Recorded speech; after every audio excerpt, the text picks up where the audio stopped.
Hi, my friends. Today I want to present you a new story. Enjoy watching it. My name is Chester. I am 29 years old. I had spent the whole week preparing for Darren's birthday. My son is turning 8 years old. Streamers in his favorite blue, balloons tied to the gate, paper cups with pixelated characters I'd found on clearance. I even took the morning off work to set up the inflatable soccer goal in the yard. "Dad, do you think Grandma's bringing the cake toppers?" Darren asked as he bounced beside me. His voice carried such hope it tightened my chest. "Of course, buddy," I said, forcing cheer. They promised. 2 o'clock came. The first classmates arrived, kids laughing, tugging gift bags. I checked my phone between greetings. Nothing. At 3, the pizza guy arrived. I stalled, pretending someone else might be pulling up the drive. But the street was quiet, just cicadas humming in the heat.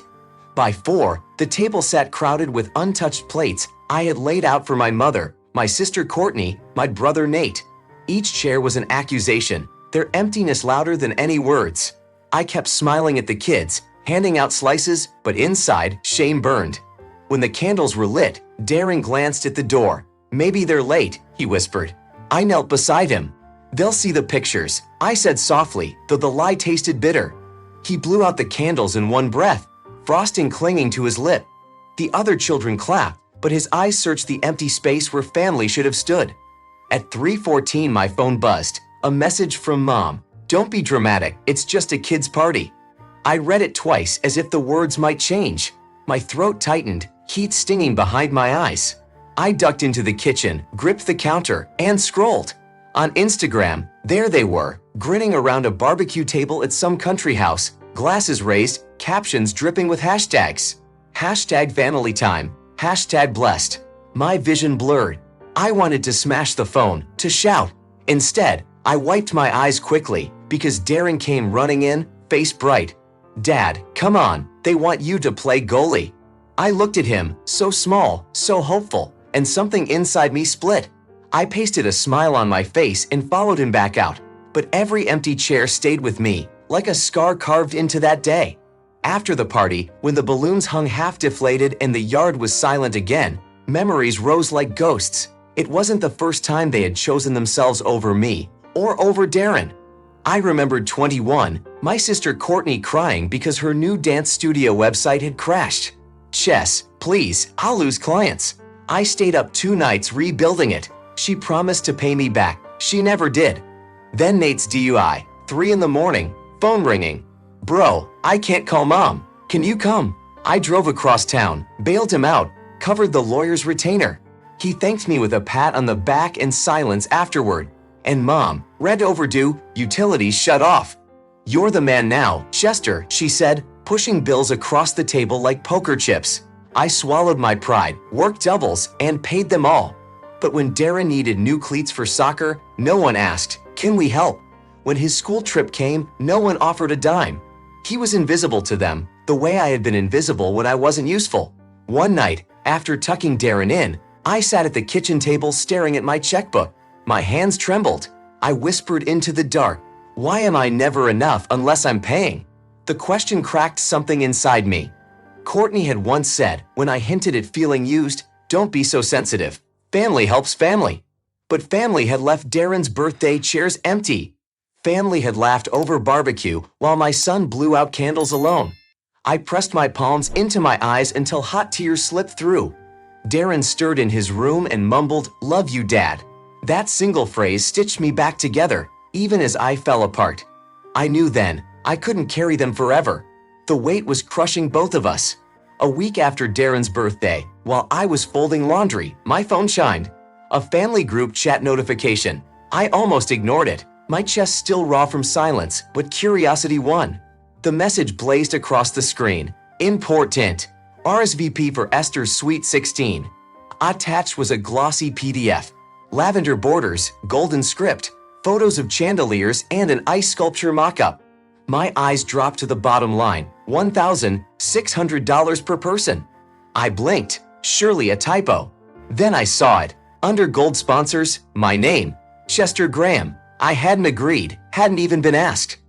Courtney chimed in first. "Chess, you're handling the deposit, right? You're the spreadsheet guy." Nate followed with his casual bravado. Yo, cover me and Jess, yeah. I'll pay you back after my bonus. Mom sealed it. Don't start drama. Everyone's contributing. This is family. I sat frozen, laundry slipping from my lap. Family. That word, sharp as glass.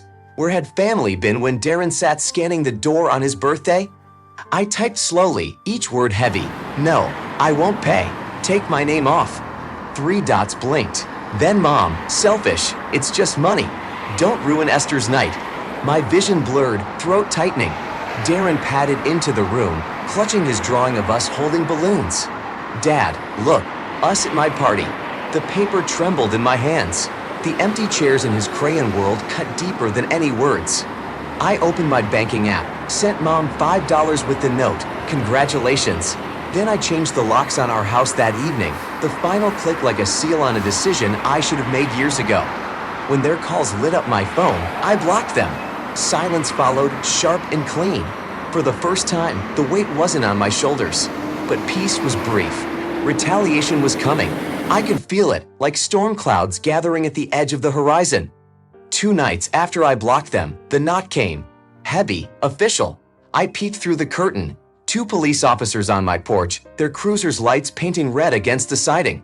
My stomach dropped. I opened the door cautiously. Mr. Graham? The taller one asked. We received a call, welfare concerns, possible domestic disturbance, unsafe environment for a child. The words hit like stones. Darren. My family had dragged him into their spite. May we come in? I stepped aside, voice shaking but steady enough. Of course, you'll see everything's fine. Darren was at the table, building a Lego tower. He looked up, blinking at the uniforms. Dad, did I do something wrong? His small voice cracked something inside me. I crouched beside him, brushing his hair back.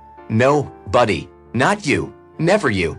I showed the officers my phone, screenshots of texts demanding money, my name listed as a sponsor without consent, the $5 transfer with congratulations. This is about retaliation, I said, throat tightening. I refused to fund a Sweet 16 after they skipped my son's birthday. One officer studied the screen, then exhaled. This tracks. We'll file the report. You've done nothing wrong. Relief surged, but so did grief. I hadn't wanted Darren to see this, to see his family try to brand us as dangerous just because we said no. Tears burned as I watched him place the final Lego brick, pretending everything was normal. The officers left with polite nods, promising no further action. As the cruiser pulled away, silence fell heavy. I locked the door, leaned against it, and whispered, "They won't break us, son. I swear it." Darren slid his hand into mine. I know, Dad. That simple faith nearly brought me to my knees. The days after the police visit felt strangely light. No buzzing phone, no demands, no guilt pressed on my chest, just quiet. Neighbors dropped by with gentle nods. Brownies from Mrs. Halpern, a whispered, "Good on you, Chester." Even a cousin I hadn't heard from in years texted, "They were wrong about Darren's party. I'm sorry." Small voices of truth that steadied me. One evening, Darren tugged my sleeve. "Dad, come play." We walked to the cracked basketball court at the park. The air was cool, the sky streaked with orange. He dribbled awkwardly, laughing at every bounce, and when he made a shot, his joy echoed louder than any insult I'd ever endured. I sat on the bench, watching him. For the first time in years, I felt free. No debt to pay, no lockstep march to their whims. Just me and my son, carving our own life. "Dad," Darren ran over, cheeks flushed. "We're enough, right?" I hugged him, tears breaking loose at last. "More than enough, buddy. We're everything." And for once, I believed it. Friends, what do you think of this story? Write your opinion in the comments. Would you like more stories? Don't forget to subscribe and hit the bell button so you don't miss any videos. See you tomorrow.